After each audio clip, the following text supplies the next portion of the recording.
Alright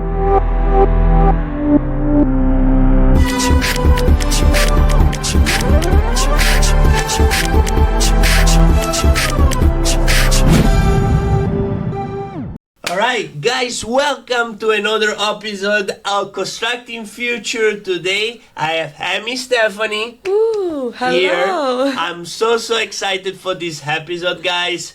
She is a founder of her own empire and a lot of other things that she does. She was talking behind the scene about all of the things that she does, but right now, thank you, Amy, for being here. And thank you so much for inviting me and just getting to know a little bit more about me and my investments and how it relates to your company as well.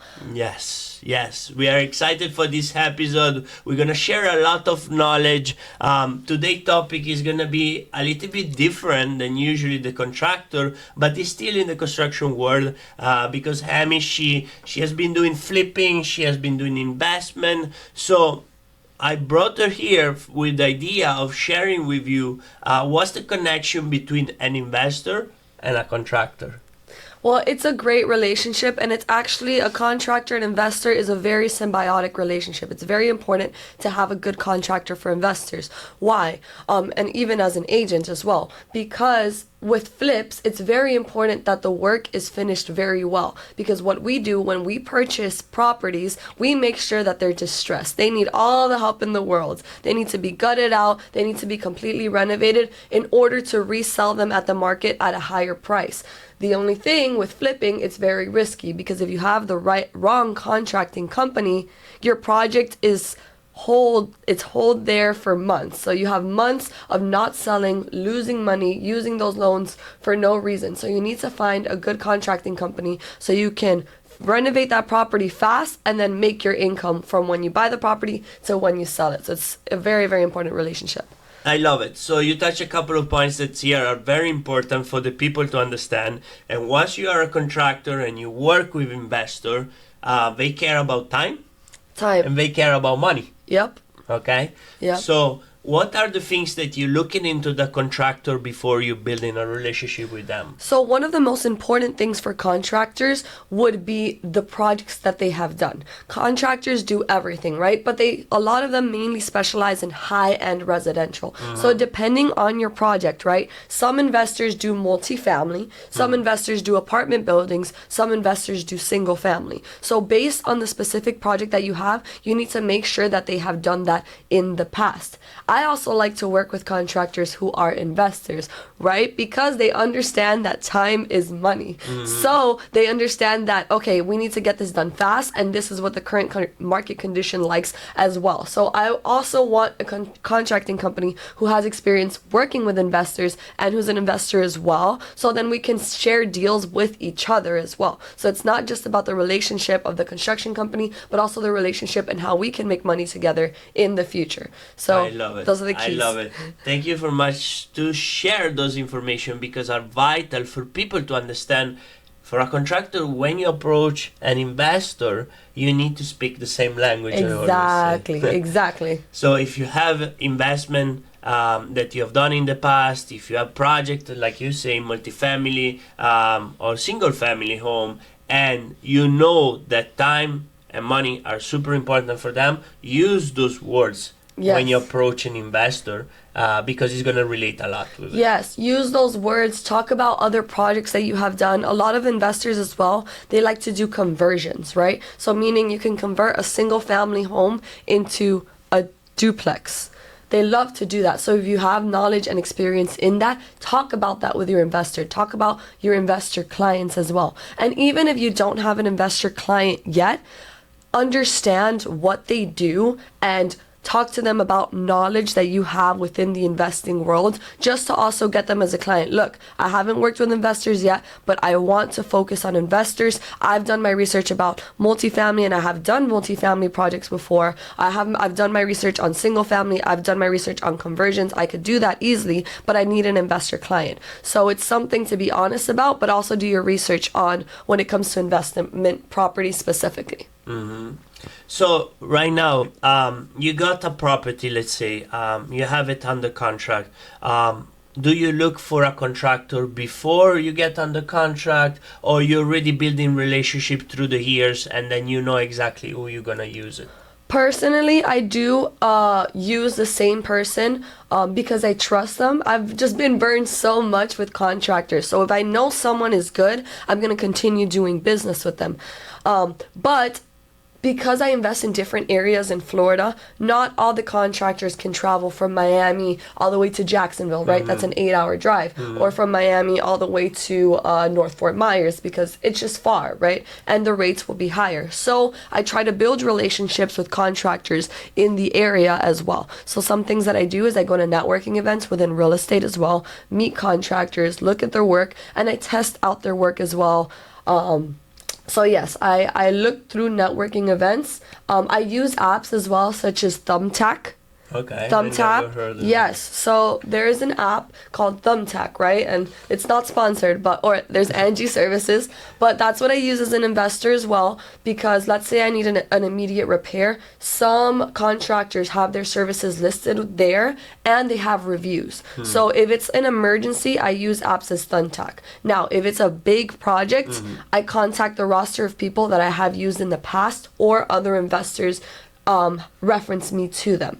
Good. That's really important to stop right there, because your network and the people that you surround yourself with, they always are the first one that you gonna tap into it to get those connections out of it.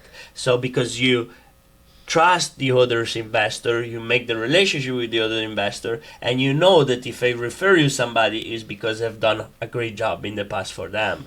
And so you want to continue to do that. You want to continue to put yourself out on the marketplace, and making those connections is super important for your business. Yes, it's very important for my business and the relationship that I build with the contractors. So I'm a very loyal person. So if I like your work and you are on time and you don't screw me over, you're stuck with me basically as an investor. So just make sure to be professional. I love it. Now I have a personal question, and this coming from a contractor, my experience 8 years in the residential, high-end construction. Every time I was trying to kind of work with the investor, it was very tight, the budget that they allocate as investor for doing the remodeling. And our system, by the fact that we have like 15 people in the office, a big overhead, it was not sustaining the cost of actually and having a profit to actually work with some of the investor. What's your experience on that? So personally, I understand that business is business, so it has to benefit the both of you.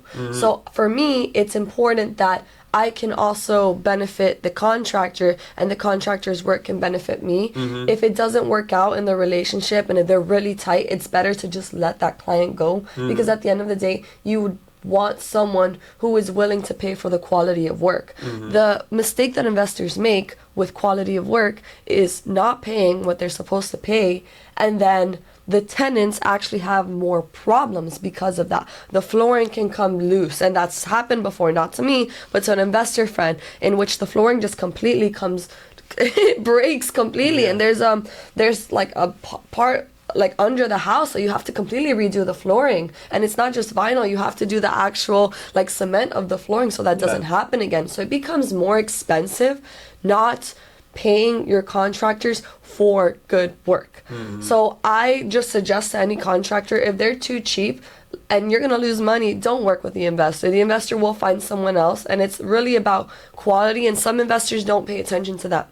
Because I get it. It's more about quality than the amount of money that, you're making, but you can use that profit for a good property. So actually it goes both sides. Yeah. On the investor side, they're looking for quality, but they also need to know their numbers. Right. They also need to know how much I allocate as far as money, and be realistic for that. And speaking on that, it's so important, and that's one thing that I don't like to do with contractors, is when they are not upfront about their costs. If you're negotiating with me, this is the price, this is the materials, upfront, that is what I like. Now, when you start adding costs, and it's like, oh, but I didn't do this, here's an extra cost. I didn't know this, here's an extra cost. That as an investor frustrates me Uh-huh. because we are having a symbiotic relationship. I agree to your cost. We detail everything, and the more detailed you can be, the better. Like, hey, this is what I'm going to do. This is how much the materials are. This is how much everything is going to cost,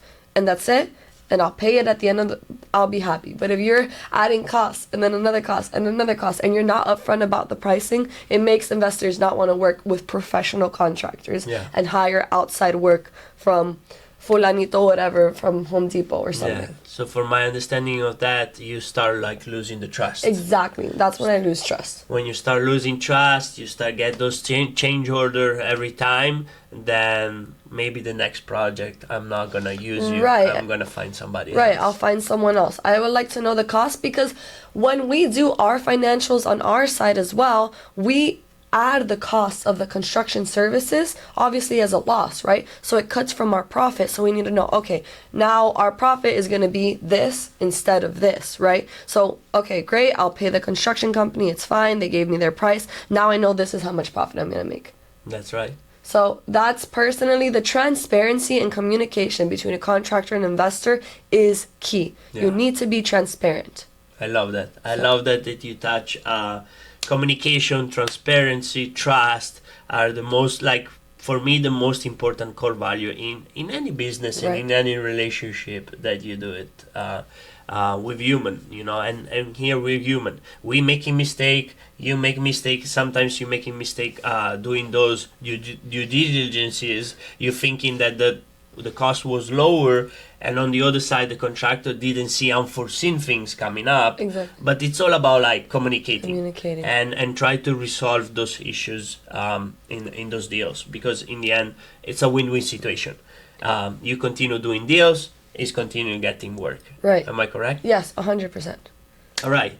So right now let's go back a little bit of Amy on your past, where you come from. How did you get into the investment side? So when I came, my family came from an immigrant family. So my dad is Colombian, my mom is Venezuelan. They came here, and I was born in Washington, D.C. So they came here really without any papers. My dad was working at 7-Eleven, sleeping on the floors. When he was able to get rents in an apartment, he brought my mom, and they had me in the cold over there.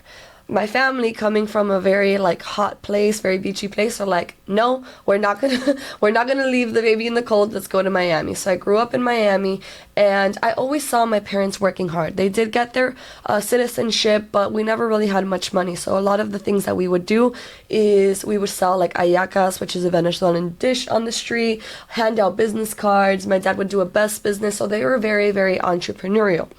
And I've always admired that about my family, because even if we didn't have much, they always worked hard so we can have something, right? So I love their entrepreneurial spirit. And then when I graduated college, there was no jobs. So it was during 2020, it was during COVID, everything was closed, people were being let go of. So it was very hard to find a job. So I looked up how to make money without having too much money, and real estate investing came up. So there was different types of strategies, buy and hold, flipping, and by that time I did have some money saved. So I got my real estate license. And then I bought my first property at 20 years old, and then I used the commission from my license, because I was licensed at the time, to be able to save it and renovate that property. So my first property was a condo. I renovated it, lived in it for a year, and then after that I rented it out. And I was like, you know what? I like this, because I was paying, my mortgage was $700, nothing, right? Thank God. But I was still working with a commercial brokerage. I was still having a digital marketing business, still had 3 different jobs to be able to sustain myself and save more money. Then I continued buying the next property, renovating it, and then I rented it higher than the market value. And from there, I just started liking the idea of passive income. Like, I'm very lazy. I don't seem lazy now because I'm in my 20s, so I'm like, I'm gonna work as hard now so I don't have to work as hard when I'm older. So from that, I got passive income. So from my rent that I would get, I basically paid off the property and made a little bit of profit.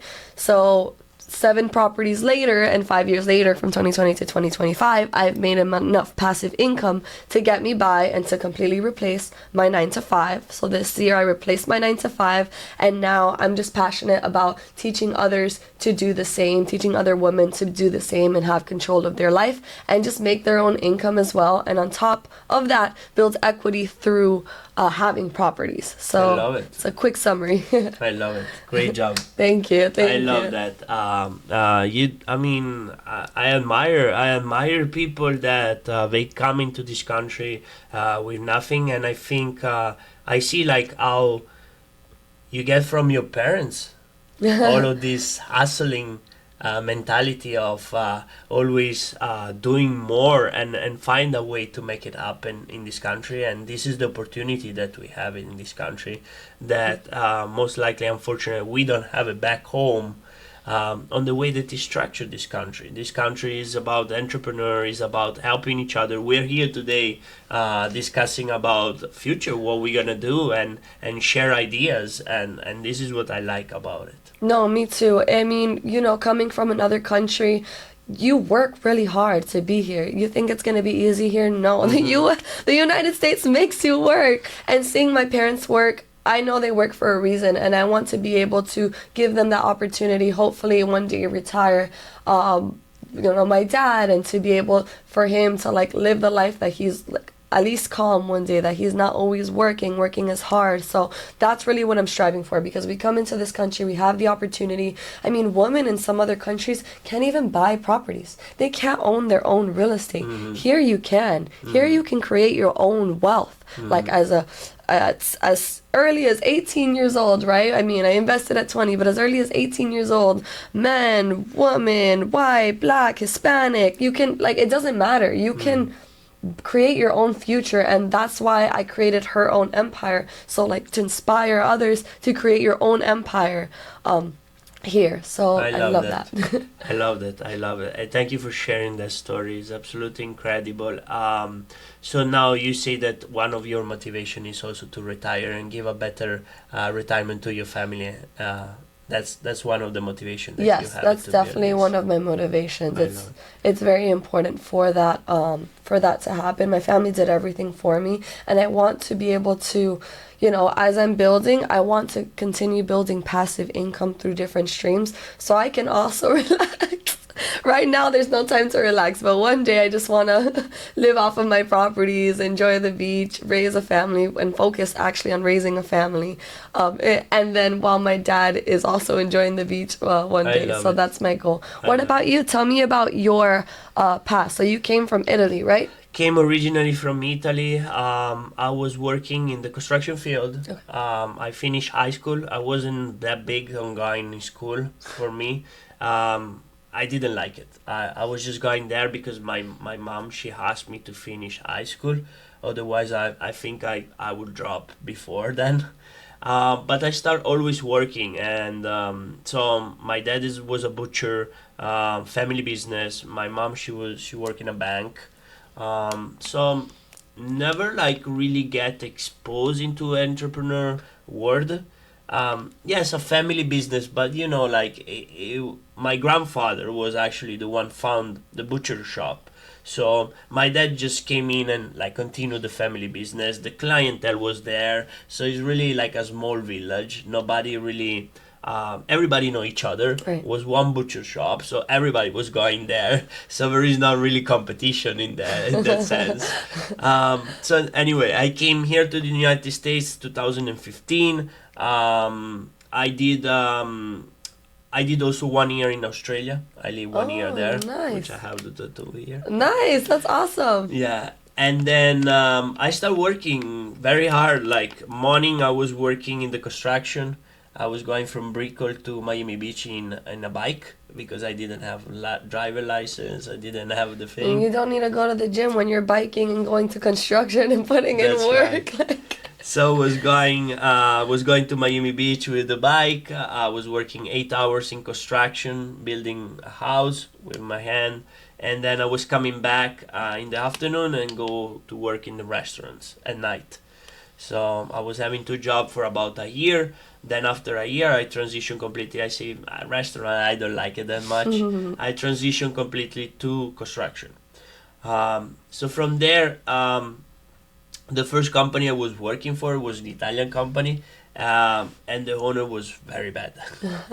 Like no clue how to create system and processes for the business, no clue how to organize a project and anything. So I told him, if he does project like this, and he does $1 million houses, because the houses that we were building, it was like over $1 million. If he does project like that, and he does it so bad, I could do better. So that's when I actually decide to go on my own. I say, that's it. I'm going on my own. I'm buying my tools. I'm buying my van. Our helper at that time from him, he became my friend, and he said, yeah, I'm going to go with you. So everything was almost like set it up. And then I found somebody else that he was doing like 5-6 projects at the time. And he was doing it very well. He was doing it very organized. He was using this and not this. Meaning he was using his brain to coordinate and manage people instead of using your hands and do one project at a time. Right. So when I find that person, I say, okay, teach me. Tell me what I need to do. I want to learn. So then he become my mentor, that person. And then in 8 years, we actually become partners. And we built a company last year, was about like 10 million, $50 million in revenue. 20 employees in the main office, and hundreds of subcontractors that we were managing at the time. So that's my story. Congratulations. You know what I've noticed speaking to construction companies? The ones that thrive and build a business as big as you did are the ones with systems in place. Yes. Because it's so frustrating to work with contractors, at least as an investor, that don't have systems, because it's very confusing and you don't know what they're doing. You like to know and understand what the process is of what is being done to the building that you own, because for investors it's money sitting on the table. The longer we wait, the more money that we lose, especially because we can't put that property out on the market. So systems, like all the construction companies that I've spoken to that do well and that investors work with, have systems as well. And tell me a little bit, so you did have a mentor. I think mentors are so important to be able to, thrive within business in general. Yeah, I have so many mentors through the years, and they change it. They change it because my mindset changed. So I start reaching up to bigger mentor and bigger leagues, and be surrounded by bigger people. Right. And different mentors. My first mentor was in construction, as I told you. Then he becomes my partner. Then last year I have a mentor in business, generic business. But I seek always people that are up there where I want to be. That person just sold this company for $125 million. Wow. He exited successfully, and right now he goes for $1 billion on a company. So from that person, I knew that if I can surround myself with those people and stay in contact with the network of those people, eventually, like the learning and the mindset was changing, so I'm be able to getting closer to that. Yeah, I agree. It's so important to learn from somebody who you want to live like. If you want to be like that person, that's the person you need to learn from. That's how you know it's a good mentor, or that's the mentor for you, because they have the life that you want, and you learn from them, and they surround you with that network. So I completely agree with that. It's so important in order for growth. On top of reading, you can read all the books in the world, but if you don't take action, you don't learn from people, you don't go out, you don't connect, nothing's really going to happen. At least within business. 100%. I agree. Who is your mentor right now at the moment? Right now, I have a mentor. Her name is Aidelis. She is teaching me a lot more about creative financing. So what we're doing, and what I'm learning right now, is to be able to find different creative financing and lending strategies to buy properties without putting my own money down. All the properties that I've bought, I've hustled. Like I told you, I've had 3 jobs, and I put my own money down. Now I'm learning the creative version of it, in which I can negotiate whether it is sub to seller financing, novations, negotiate directly with the seller, a way of buying the property without putting any money down, at least of my own money, or using investors to be able to help me to be able to create profit. My goal now is to buy apartment buildings, but that's my long-term goal. Right now I'm learning the steps to get there, because to be able to reach my goals, I need to educate myself first. Just like I did within real estate, I educated myself before purchasing. I educated myself before investing. The next step is always to take action. But I don't like to take blind action. I like to learn. I like to see what other people have been doing and then replicate that as well. I love it. I love it. And by the way, one of my goals as well are to owning multifamily apartment building. units. Let's do it. I have an investor partner right here. Yeah. I'm actively looking for deals, right? And just lowballing sellers and negotiating with sellers, right? Looking for motel deals, multifamily deals, specifically around Florida, because it's a great market right now. I love the Florida market. But yeah, so I'm looking for multifamily deals, and my next step now is apartment buildings, just because the cash flow monthly will be higher, and if there's any problems, it's all in that one building. I agree. 32 units and up. That's 32 units and up. So I'm learning about commercial lending right now, so I can negotiate with the sellers and then group like investors, so we can invest together, partner up, buy those properties, and enjoy the passive income from those properties. I love it. And we definitely need to continue this conversation. Yeah. Because, we're investing together. We're gonna own a building together. Watch. Yes, let's do it. Deal? Yes. I love it. Yeah, because like right now, this is the power of, guys, the power of connecting with people. We just met through social media. Right. So it works, guys. Like, send messages, connect to people, and you're gonna attract people that they have the same mindset. Post what you're doing too. One of the things that I'm learning to do now, and that has attracted more people like this awesome guy, was also an investor, and more people who have the same mindset and goals, is to post what you're doing. Like, I know that posting blah blah blah, people are like, oh my gosh, but I don't know, what if people wish me bad? There are people who would want to collaborate with you. I started posting myself renovating my properties. One of my properties flooded completely. I posted the flooding. I posted my evictions. On my way to the podcast here, I post that, and people are like, you know what? I like what she's doing. I want to work with her, or I want to learn from her. I get a lot of people who want to learn from me as well, at least about investing, which is why I started the academy for people. So it's very important, which is why he has a mentorship, because people want to learn from him. So we're trying to provide that opportunity through podcasts, through social media, and through our educational platforms, to be able to teach people what we know, because what we said in the US, there's so much money everywhere. Why can't we share? That's true. That's true. I'm a big believer that the old-fashioned school of keeping the things for yourself is not gonna work anymore.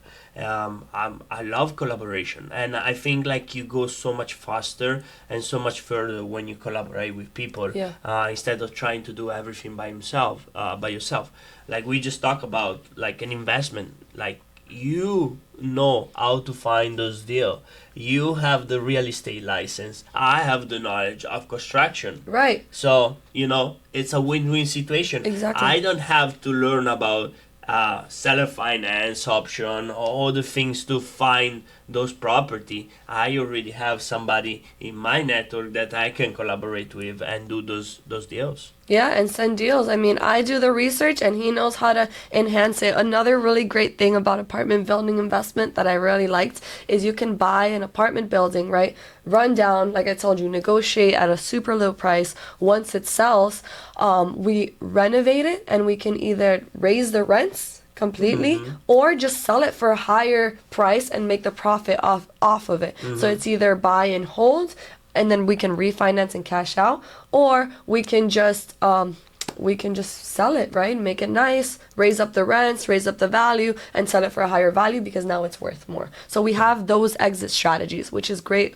with what's about real estate. Yes, it's risky. Business is a risk. If you don't want to be in a risk, have a 9-to-5, which is completely fine. Say bye to this podcast, right, and just say continue bye, doing right. what you're doing. Exactly.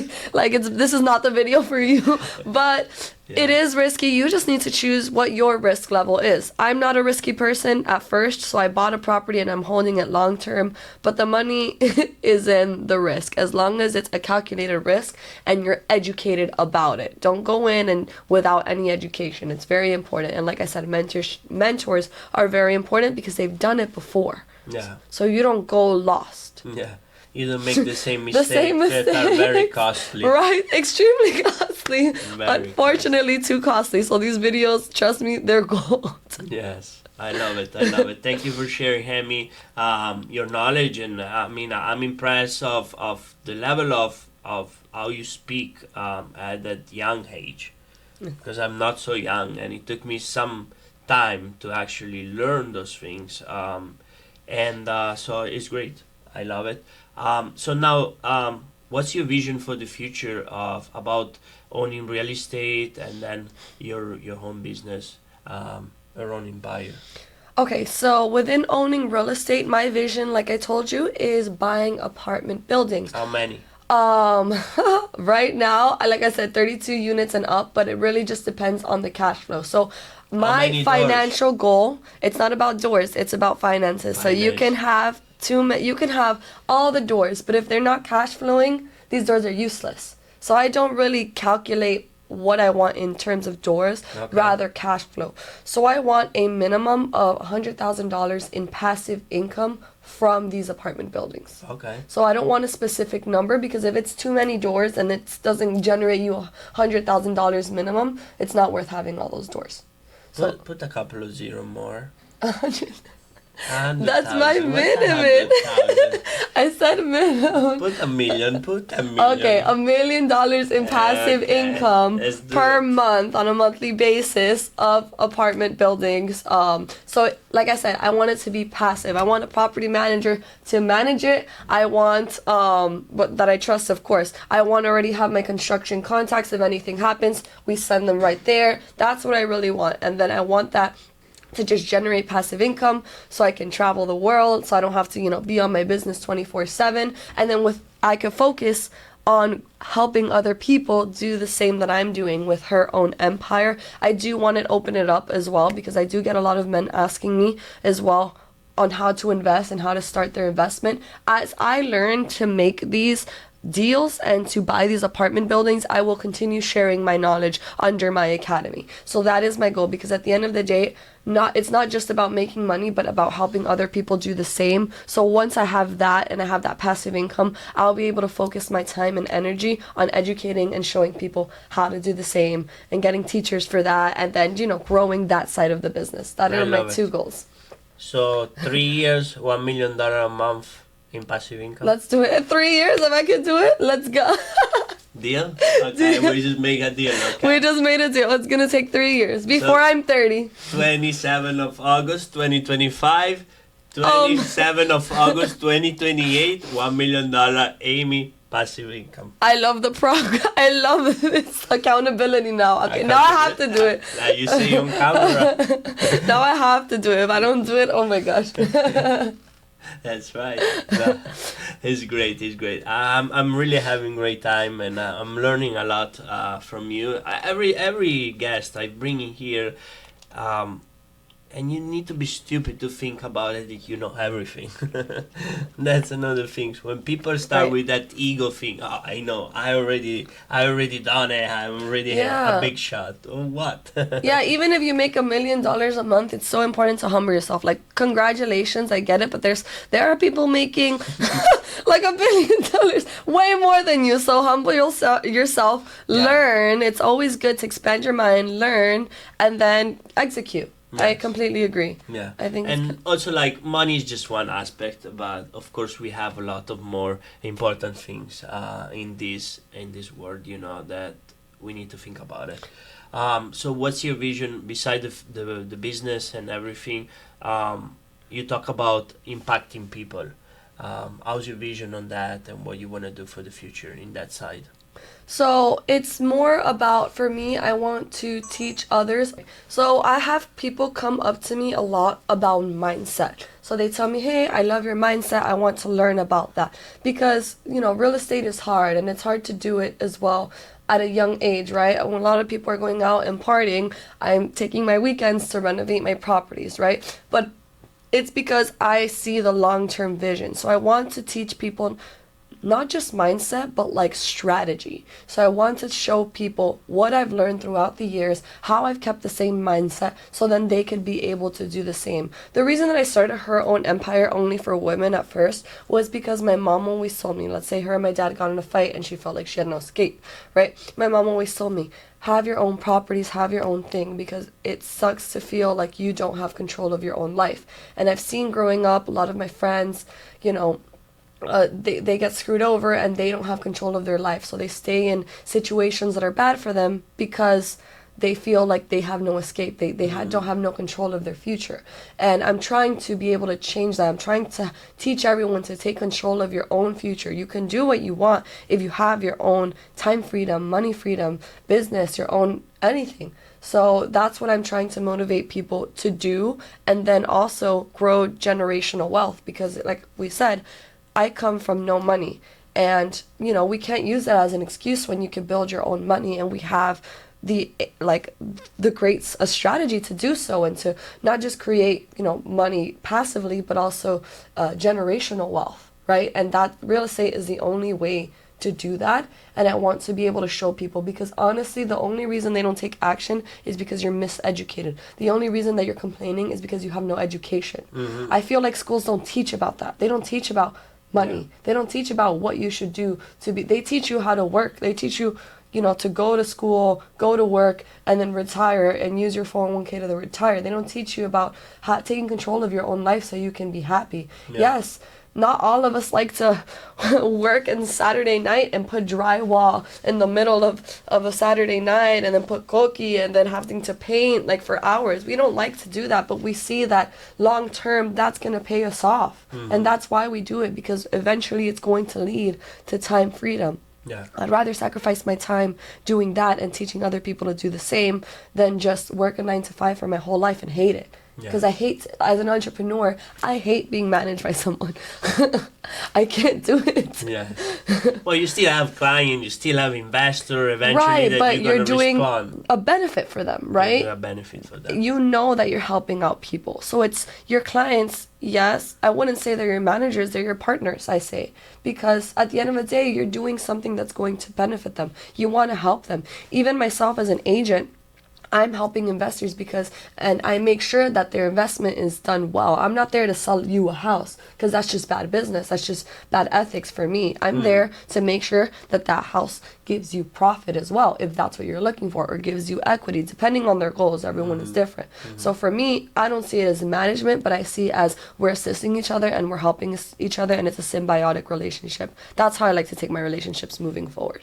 I really see the passion right here. I really see how she really say and mean what you say, and I really love that. I'm passionate about business, and I eat and breathe out of it 24/7, 7 days a week, no stop, no weekend.